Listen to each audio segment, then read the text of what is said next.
Morning mga Maricon Tunay. Today is another day. Bibigyan ko kayo ng tips kung bakit kailangan at bakit maganda ang mag-avail ng housing loan lalo na kapag pre-selling pa lang. Ano ang mag-invest dito? Number 1 mga mare, mababa ang pre-selling compare mo sa mga ready for occupancy or RFO units. Usually, nagge-generate niyan generally is nasa 30 to 50% ang pagtaas ng presyo. Depende yan sa bawat phase of completion niya. Groundbreaking at saka land development, syempre value niyan tumataas. Pero ang bottom line niyan mga mare is habang dinevelop pa lang or habang dinedevelop pa lang, bilhin mo na.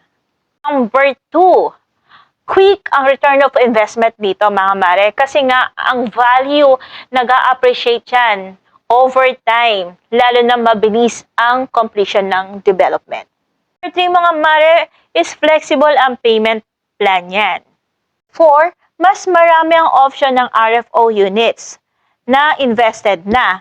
Pero pag pre-selling pa lang is may freedom ka mamili kung saan gusto mong location.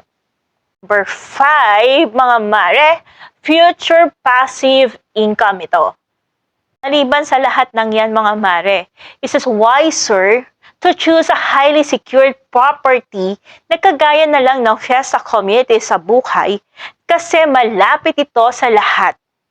For a real estate investing needs, malapit sa malls, sa hospitals, sa public market, sa mga school, sa lahat ng needs natin is malapit siya. Kaya, mas maganda mag-invest dito.